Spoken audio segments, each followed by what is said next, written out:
Where do I start? We're living in a time of uncertainty. I have another rhetorical question for you. What's going on in the U.S. government? I used to feel really confident with the checks and balances that are part of the Constitution. They're supposed to prevent a hostile takeover or a coup.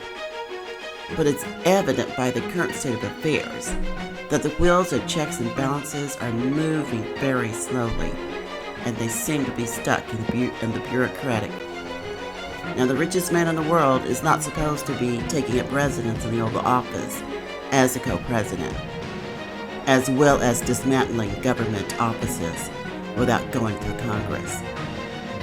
A white muskrat from South Africa has no right to tell Americans what is important by threatening to end funding for Medicaid, Medicare, Social Security, USAID, and other programs.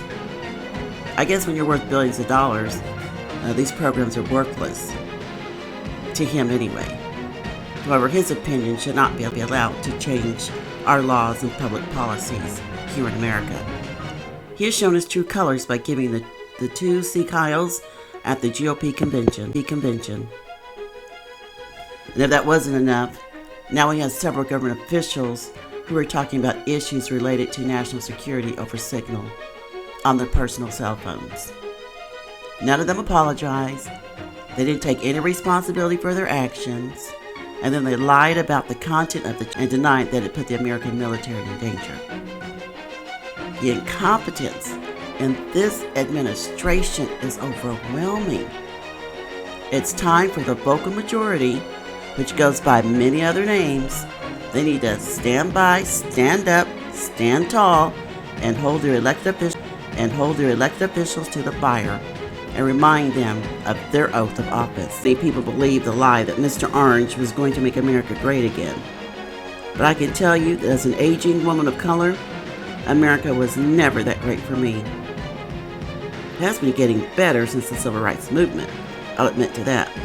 But for the last 5 years, when the lockdown started and ended, America seems to be chasing her tail. The politicians have made the same promises year after year, but few things have changed. For most of us of African American descent, descendants of slaves, life has never been easy, economically speaking, that is. I don't take anything for granted, but I know that we are resilient people. We're hardworking, we're tenacious, we're brilliant, and that's contrary to popular belief. We know how to overcome. Otherwise, we would not have survived that institution of slavery. Because of our skin color, we were never allowed to assimilate and disappear into the so-called melting pot of America like other ethnic groups who were known by their ethnicity until the 1970s, when all of them became white. I remember it. So instead of being Italian, Greek, even Latinos, dark-skinned Latinos, everybody was white. So now, so many of these white Americans are panicking because they're being laid off. But for us African Americans, nothing has changed. This is the status quo. Historically and typically, last hired and the first fired. Once and for all, this should prove that DEI does not favor African Americans. I have never had a job because I fit the criteria for a DEI hiring policy. The federal jobs that I applied for were given to veterans, gay white males, and Latinos before I was even considered. Take away DEI, I don't care. It was never a benefit to me and many others who looked. What I am concerned about is that history is repeating itself. The good old red, white, and blue is beginning to look like Germany of 1932. Hitler emphasized Christian values and told the people that he was going to make Germany great again. Those were his exact words, and they are well documented. He convinced the majority of the people that the Jews were taking over the country, and he seized their property and bank accounts. He made false promises and he dismantled the government so that he could become a dictator during their economic depression. America, wake up! Doesn't that sound familiar?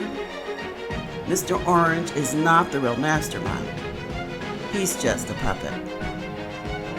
So in order to prepare, I'm going to learn to cook some Russian cuisine, like borscht, beef stroganoff, and chicken kyiv. Now, my evening cocktail may be a white Russian or a black Russian made with Smirnoff vodka, and maybe some caviar on the side. And I'm going to learn to speak the language too. I will be ready, and I will survive. Спасибо за внимание. Увидимся в следующий раз. До свидания.